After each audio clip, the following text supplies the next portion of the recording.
Well, tonight we continue our study through the book of Acts. We're in chapter 27, and tonight we're going to look at verses 21 through 38. A quick review. This is the last section in the book of Acts. We've made it to the last part. It's Paul's journey to Rome and his witness in Rome.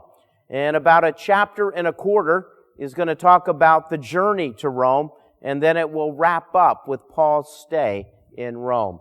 So we're right in the middle of Paul's journey to Rome, and it's a journey by sea, and it's a difficult journey by sea because of a storm that takes place. It begins fairly innocently with the journey to Fair Havens, and taking a look at the map, they start right down here from Caesarea. They will go to Sidon, which was very easy to do right along the coast. In fact, Paul's able to get off the boat in Sidon and visit some Christian friends that he has there. Apparently, the centurion who's in charge of all of this allowed Paul to get off the boat to make this happen while they basically took cargo off the ship and reloaded the ship with more cargo. And so that was a very easy part of the journey. The next leg of the journey was to go from Sidon to Myra, and that was fairly easy as well. They go north of Cyprus, which gave them a break from the wind, and it was easy sailing all the way into Myra. Stopping at Myra was very important for this journey because they switched boats in Myra. That particular boat that they were on was not going to go all the way to Rome. But there was a boat that came from Alexandria, Egypt, filled with grain. Rome got most of its grain from Egypt. And so a boat went due north from Alexandria to Myra and stopped at that port, and that's where Paul gets on the big ship. And we're going to learn tonight that there are 276 people on this boat. So don't think about a small boat. This is a large boat, especially in the ancient world that they were able to build such a large boat, enough for 276 people and a lot of grain as well. And so that's the boat they're hoping to take to Rome, because that's the final destination for that grain ship. It's got to go all the way from Alexandria up to Myra and then across all the way up to the top of the map and Rome. From Myra, they end up in Fair Havens in Crete, the island there. That journey was a little bit more difficult. They ran into some adverse winds. Really, they didn't want to end up in Fair Havens. They wanted to end up in Salmone or Phoenix. That would have been a better place to just wait out the winter. Because in the ancient world, you did not sail during the winter time. At this point, they were simply looking for a spot where they could stop for the winter. And it just so happens that the wind blew them to the point where they end up at Fair Havens. And at Fair Havens, there's this discussion that takes place. And the discussion is, do we stay at Fair Havens for the winter, or do we try to find a better spot for the winter? And the owner of the boat, who may have also been the captain of the boat, didn't want to stay at Fair Havens. He felt that the wind would be against them and that the boat could take on damage during the wintertime. And so his goal was to make a really simple trip. All you had to do was go from Fair Havens to Phoenix.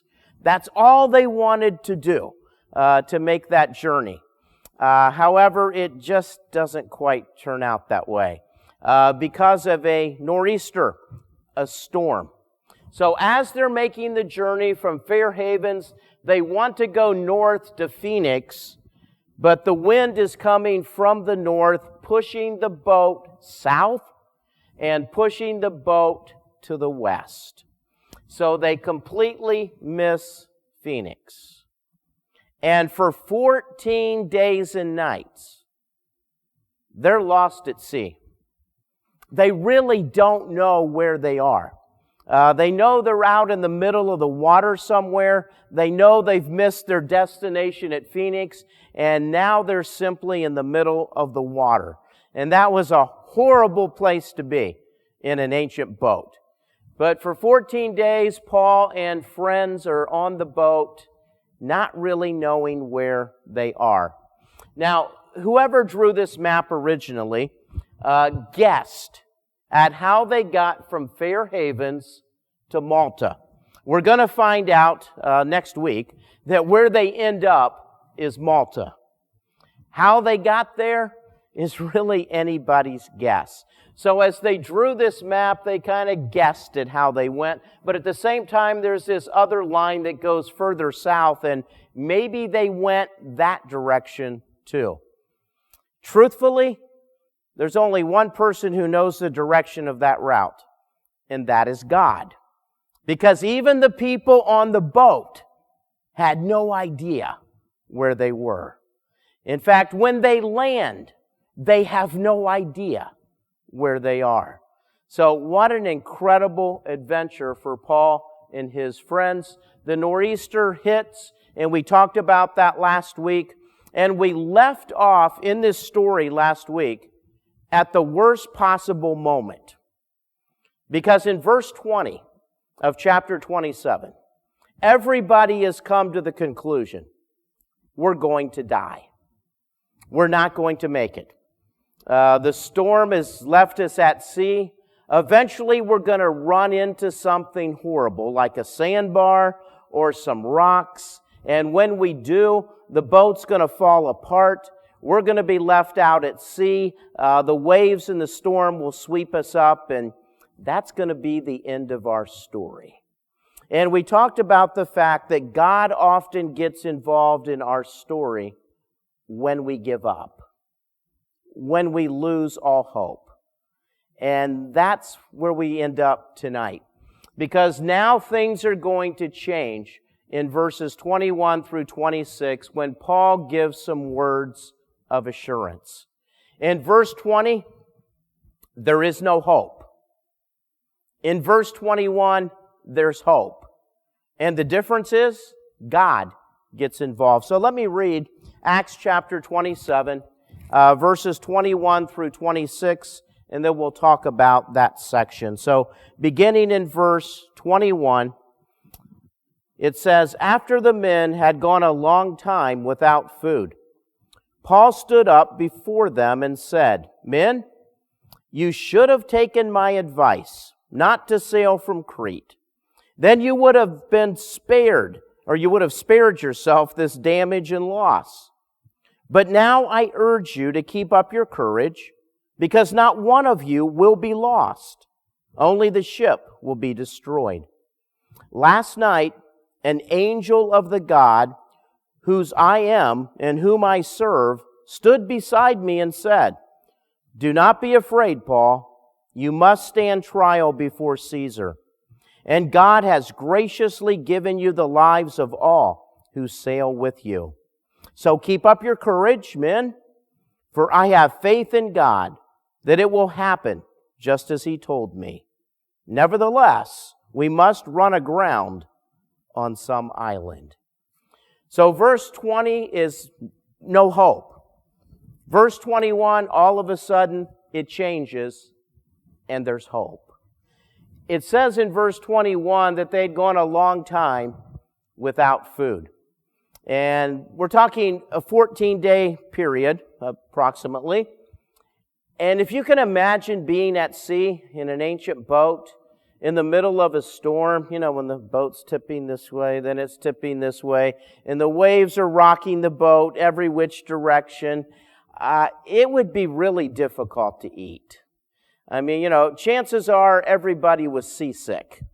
And it could be that, you know, from time to time you try to choke down some bread when you're not otherwise throwing up, and you're just trying to survive the storm. So during this time of the storm, most of the people on the boat haven't eaten much at all. And that's understandable because if you're seasick, you really don't feel like eating. And then it says that Paul stood up before them. We should not think that Paul is standing on the deck of the ship because there's a storm going on. And it could be that wherever they ate, that's where Paul stands up to give his speech. And perhaps Luke was just kind of reminiscing on the fact that we haven't eaten in a while. And that's when Paul kind of stands up. We should be eating, but nobody's hungry, and everybody's just sitting around hoping this storm will eventually go away. And in the middle of all of that, Paul stands up and he gives a speech.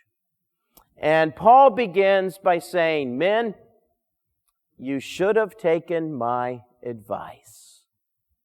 In other words, he says, "Men, I told you so." Now, I can't believe Paul actually said that. Because nobody likes a person who says, "I told you so." They had a decision to make at Crete, whether to stay or try to move forward, and just about everybody agreed we should move forward, except Paul. And as it turns out, Paul is correct, and everybody else was wrong. But for somebody at this point in the middle of a storm to stand up and say, "I told you so?" I mean, what good is that going to do? Just because okay, Paul, I agree, we should have listened to you. That doesn't mean that we can turn back the clock and go make a different decision. "I told you so" doesn't solve anything. At this point, it doesn't matter who decided we should go or shouldn't go, because the issue is we're pretty much lost at sea, and we need some hope, and we need some answers. And as I was thinking through, why in the world would Paul ever say, "I told you so"? Well, maybe Paul is saying, "Listen, guys, you didn't listen to me the first time. And look at what's happened to all of us. Let me encourage you to listen to me this time. Last time I got it right. I believe I've got it right this time too. So maybe this time you should have a little more confidence in what I have to say." Well, if that was Paul's philosophy, we're going to find out it more or less works. But "I told you so" is normally not a good way to make friends. Normally people don't like people who say, "I told you so."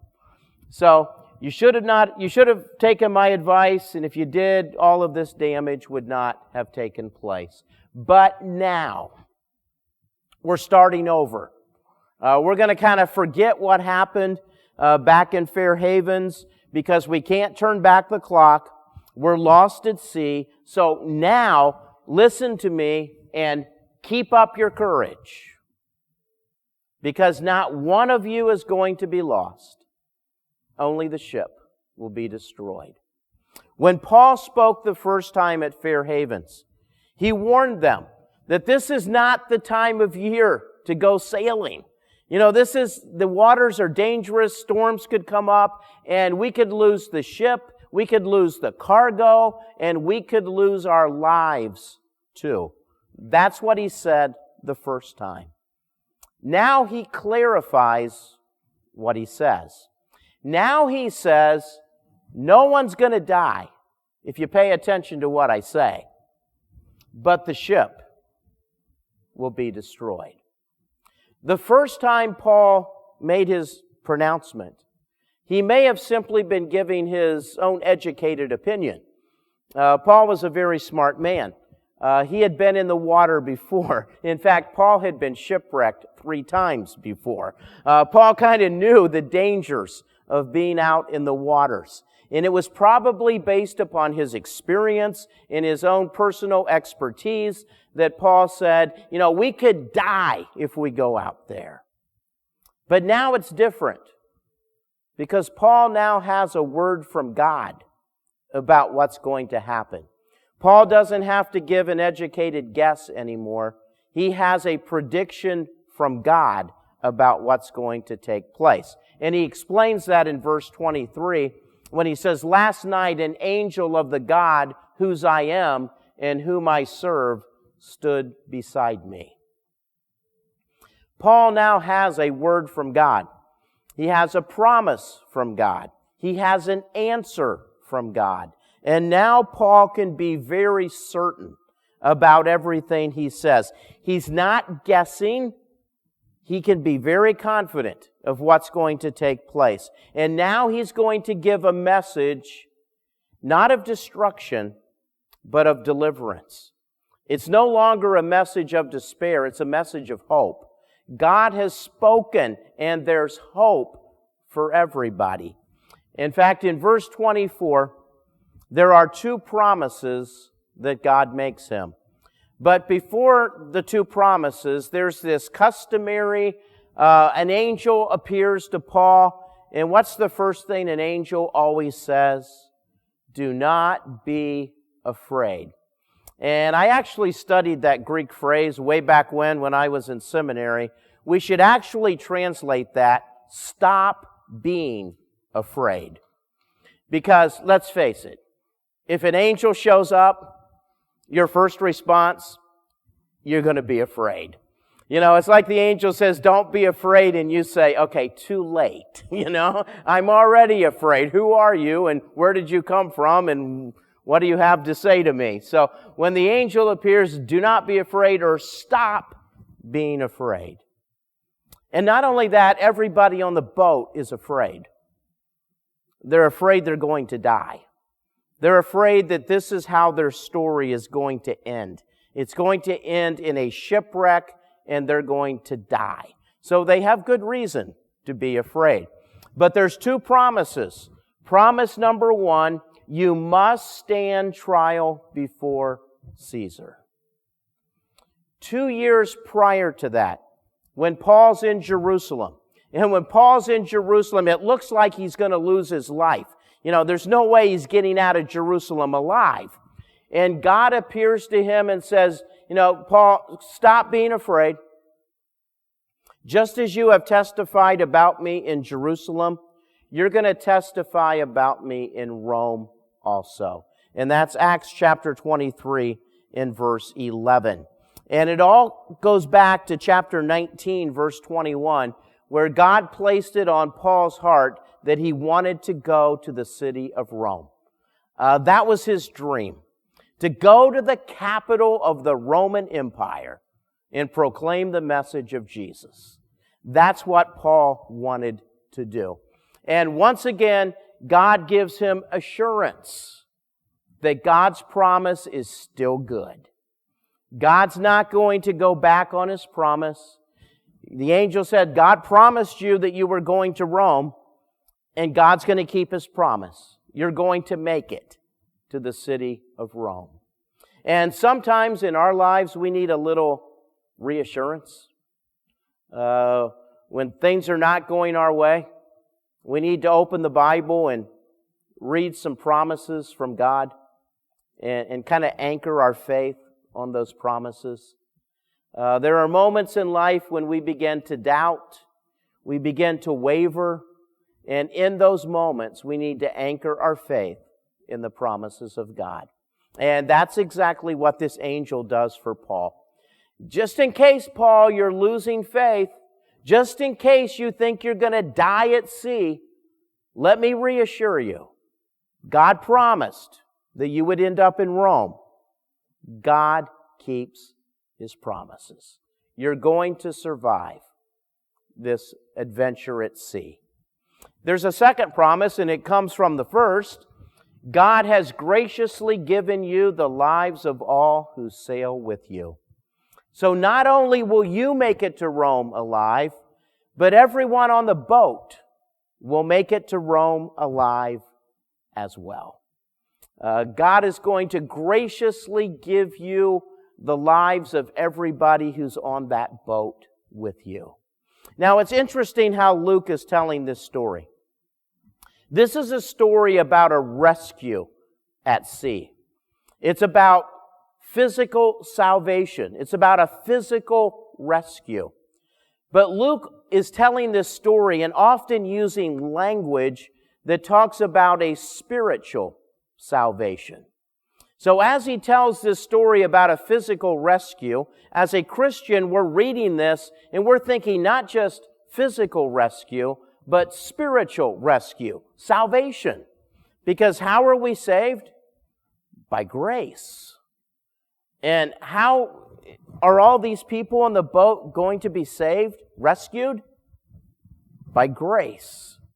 God is graciously sparing the lives of all of these people. And so it reminds us that the same God who can rescue people from sea can rescue us from sin and Satan and defeat. He's the God of salvation. He's the God who rescues us physically and also spiritually. So we move on then. And Paul says, so keep up your courage, men, for I have faith in God that it will happen just as He told me. That's a great statement of faith. I have faith in God that things are going to turn out just the way God told me they would turn out. I have faith in God that God will keep His promise to me. What's the one thing that pleases God the most? Our faith. When we trust Him. Hebrews chapter 11 verse 6 says, without faith it's impossible to please God. For anyone who comes to God must believe that He exists, and He is the rewarder of those who earnestly seek Him. The thing that pleases God the most is our faith. Someone once said, God said it, that settles it, I believe it. And that's how we should approach the promises of God. If God said it, that settles it. My part is simply to believe it. And Paul is now this great man of faith talking to 275 other people who just a few verses before had concluded that they're all going to die, and Paul is trying to rally their courage and giving them confidence that the God he worships is going to spare the life of every single one of them. No one is going to die. And I must have hit the wrong buttons. Let me go back to where I was. Nevertheless, we must run aground on some island. God's going to spare our lives, but there will be challenges ahead. And one of the challenges is we're going to crash this boat on some island, but we're all going to live. You have to believe that. So that was the challenge. And sometimes when God says, I'm going to get you through this, we go, great. But we have to go through this. Sometimes we wish that God would say, I'm going to get you through this because I'm going to rescue you immediately. I'm going to make the problem go away. In most of our prayers, we want God to fix it. We want God to make the problem simply go away. God's not going to make the problem go away, but He's going to rescue them as they go through the problem. And I think that's a great lesson for us. God doesn't always keep us from the difficulties of life, or even the sorrows of life, or even the challenges of life. God's going to get us through them, but we have to go through them. And that's what Paul is telling these people. It's not over yet. There's some things we have to do, but we can rest assured that nobody is going to die. We move to the next section, which is the prospect of landing. And that's in verses 27 through 32. So let me read those verses, and then we'll come back and talk about them. Verse 27 begins, on the 14th night, we were still being driven across the Adriatic Sea. Then about midnight, the sailors sensed that we were approaching land. They took soundings and found that the water was 120 feet deep. A short time later, they took soundings again and found it was 90 feet deep. Fearing that we would be dashed against the rocks, they dropped 4 anchors from the stern and prayed for daylight. In an attempt to escape from the ship, the sailors let down the lifeboat into the sea, pretending that they were going to lower some anchors from the bow. Then Paul said to the centurion and the soldiers, unless these men stay with the ship, you cannot be saved. So the sailors cut the ropes that held the lifeboat and let it fall away. So now there's this prospect that the storm is finally ending, and just maybe there's land. So verse 27 talks about on the 14th night. 2 weeks lost at sea. 2 weeks, they have no idea where they are. 2 weeks, they really don't know until Paul's speech that they would even live. But here they are on the 14th night, and they're being driven across the Adriatic Sea. Now, the ancient Adriatic Sea and the modern Adriatic Sea are not the same. The modern Adriatic Sea is between the coasts of Yugoslavia and western Italy, and the ancients used to call that the Gulf of Adria. By the Sea of Adria, they meant the Ionian Sea or the north-central Mediterranean Sea, somewhere between Greece and Italy, which would include both Crete and Malta. So when they talk about the Adriatic Sea, they're more or less talking about the Mediterranean Sea. And this would extend from Greece, which is up there in Athens, all the way over to Rome, which would include both Crete and Malta. So that's basically what they're talking about. And they were drifting across that sea. And they figured out, scholars have, that from Clauda to Malta is 475 miles. So they've been drifting across the Mediterranean Sea for 475 miles.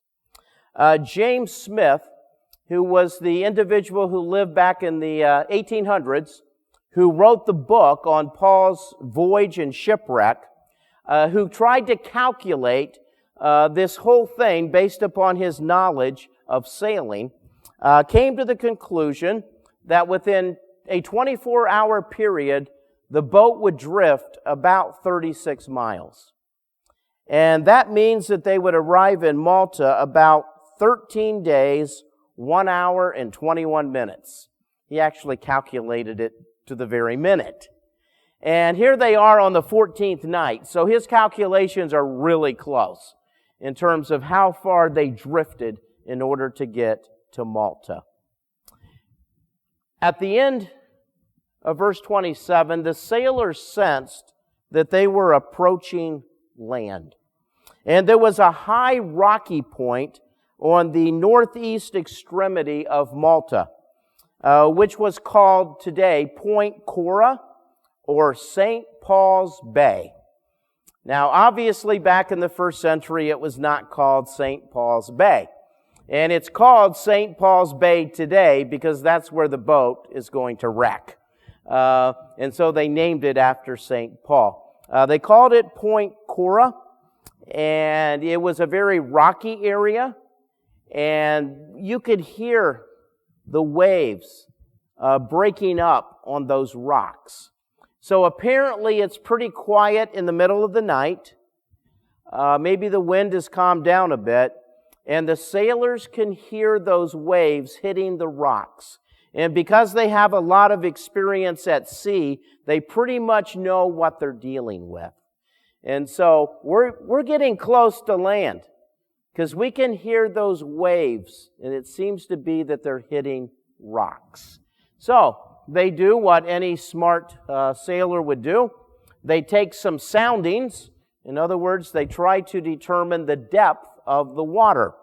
And back in the first century, you would do that basically by tying a lead weight to a line and throwing it overboard and trying to measure that way.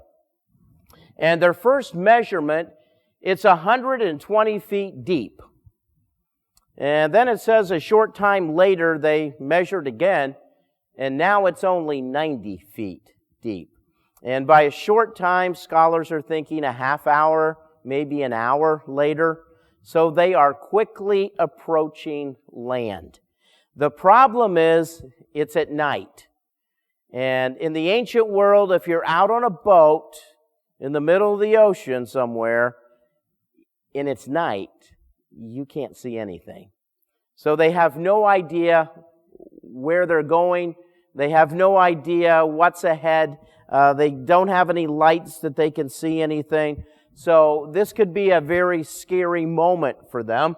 So in verse 29, their greatest fear, if they let the boat continue to move forward, they could crash into some rocks in the middle of the night.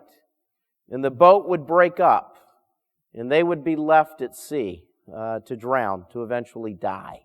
So that's what they're going to try to avoid. The worst thing they could possibly do was run into some rocks. So they decide to drop 4 anchors from the stern. And ancient boats came with a lot of anchors. And so they decide they're going to drop 4 anchors off the stern. And the advantage is that would keep the boat pretty much pointed straight ahead. So that when morning breaks, they know where the land is, and they're facing in the right direction. It may also help the boat from spinning around, and they end up going in a different direction. So they do a very smart thing. They drop anchor, and then they pray for daylight. It would be interesting to have heard those prayers.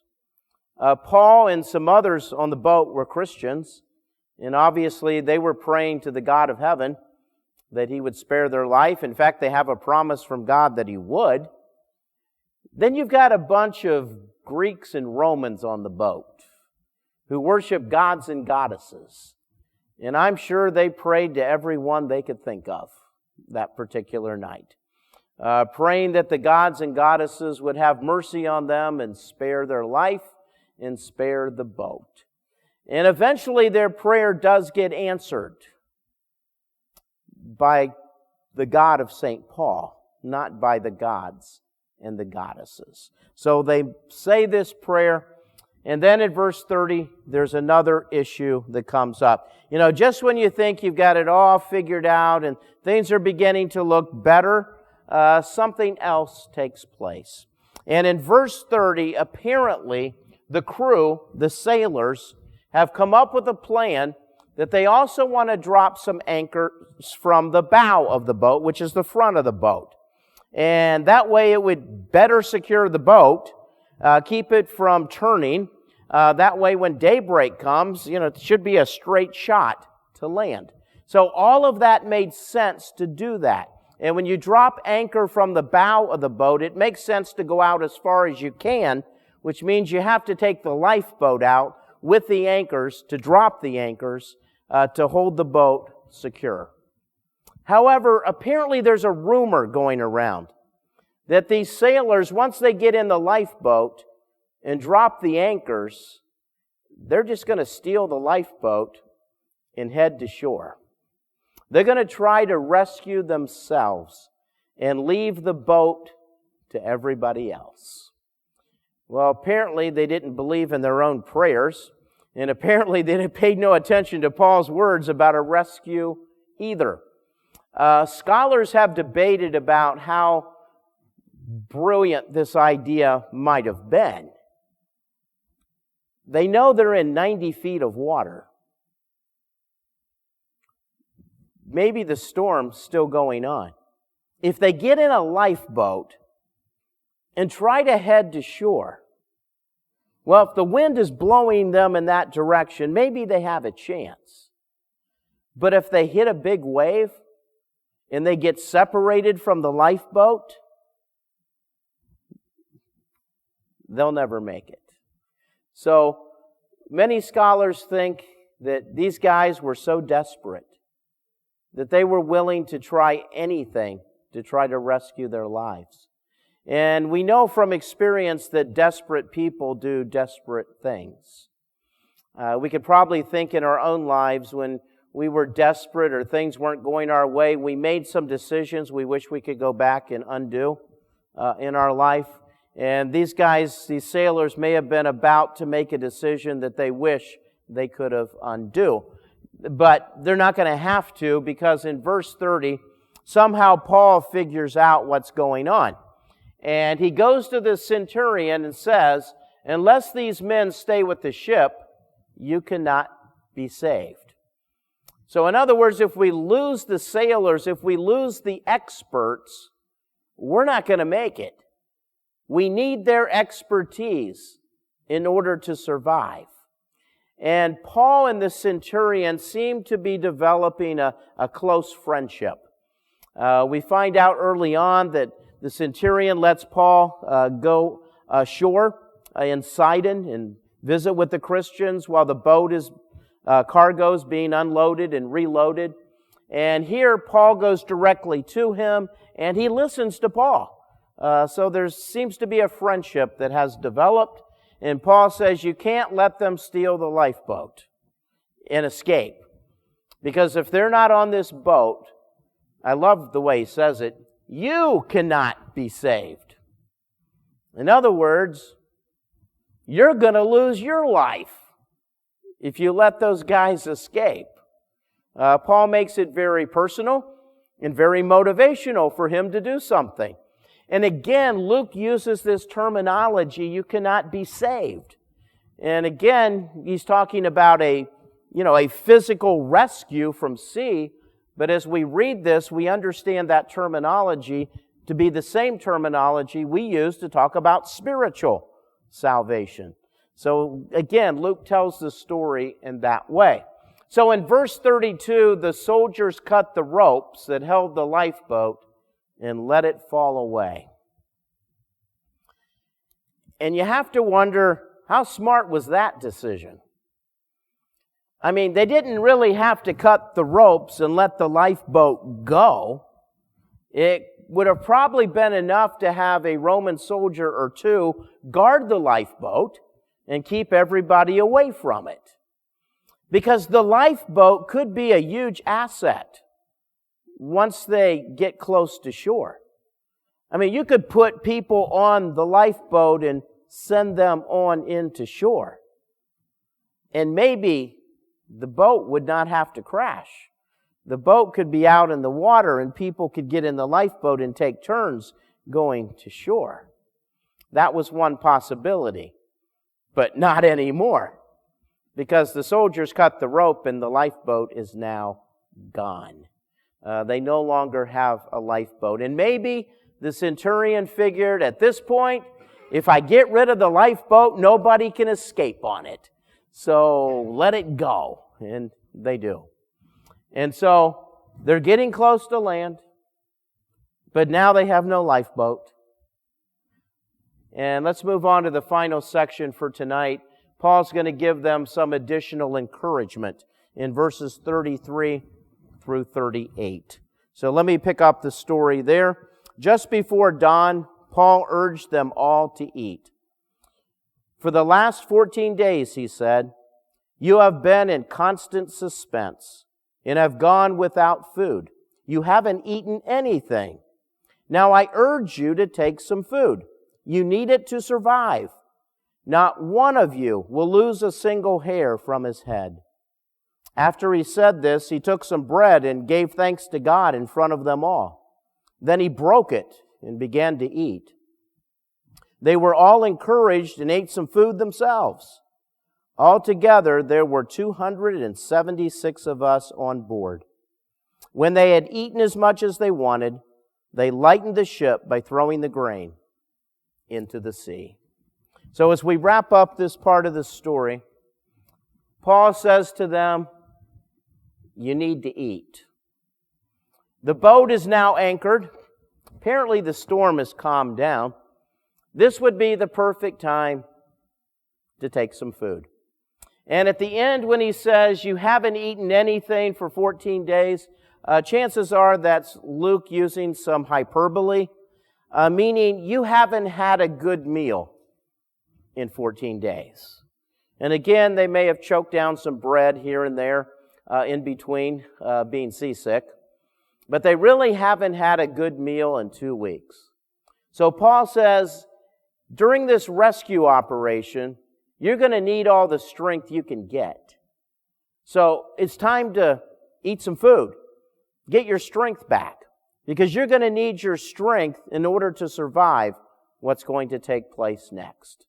So he encourages them to eat some food. He talks about the fact that you've been in constant suspense for 2 weeks. That's just a nice way of saying you've been seasick for 2 weeks. Constant suspense, seasick for 2 weeks. You haven't felt like eating. Now's a good time to eat. Now, I urge you to take some food. You need it to survive. And that word survive literally means it is necessary for your salvation. And so once again, Luke is using spiritual words to talk about this physical rescue. He's not talking about their spiritual salvation, obviously, but their physical rescue. You need it to survive. Then he quotes a proverb. And the amazing thing is, we can find that same proverb in the book of 1 Samuel. It's that old. It was over 1,000 years old by the time Paul quotes it. And he says, none of you will lose a single hair from his head. Meaning you're going to survive and you're not even going to lose a hair from your head. You're going to be absolutely rescued. Nothing's going to go wrong. Then Paul does something interesting in verse 35. He actually sets the example by eating some food. And Luke uses some rather striking language.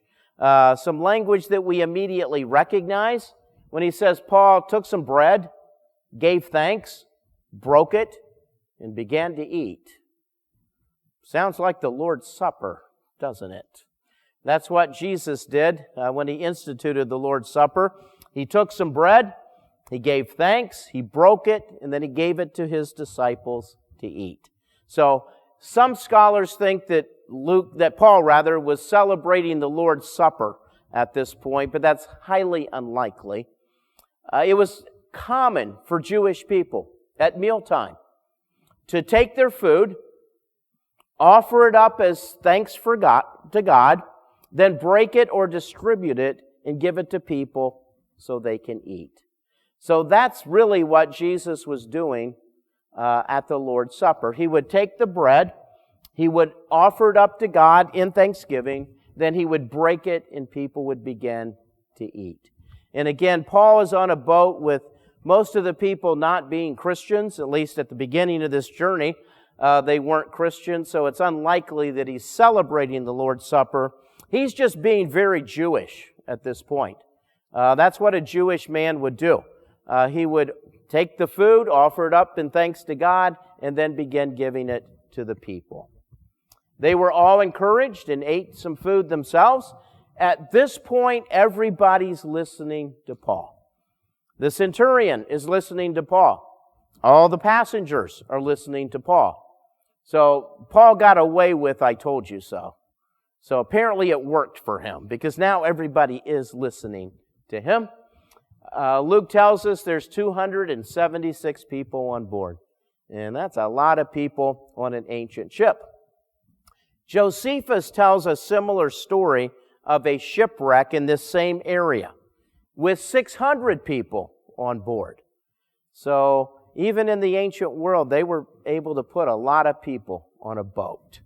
And then finally, when they had eaten as much as they wanted, they lightened the ship by throwing the grain into the sea. Now, all the way back in verse 18, they had thrown some of the grain into the sea. Apparently, they kept some of it. But now that they're about to reach land, they throw the rest of the cargo into the sea. They're not going to need it anymore. They want to lighten the ship. And the goal is when they head towards the beach of this island, that the ship will be light enough that they can go as far as they can onto the beach to keep the boat safe. And we'll find out next week if they can keep the boat safe. But that's the strategy anyways. Lighten the boat so you can get the boat as far up the land, as far up the beach as you possibly can. Well, just in fairness to Paul, we're going to leave him at sea for one more week. I mean, after all, he spent 14 days at sea, so we should at least leave him there that long as well. But next week, we will finally end this story of the shipwreck. That's a clue as to what's going to happen. And then we'll find out exactly what happens to Paul and all the passengers as well. Well, let's pray. Heavenly Father, thank you for this story. Father, thank you for your promises.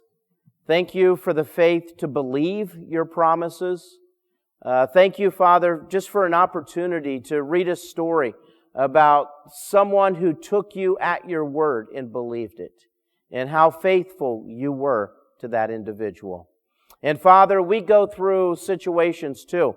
We may not be lost at sea. We may not be in the middle of the water somewhere with no clue as to where we are. But sometimes in life we get lost and we have no idea what to do, which direction to turn, which decision to make. And Father, in those moments, we need your wisdom.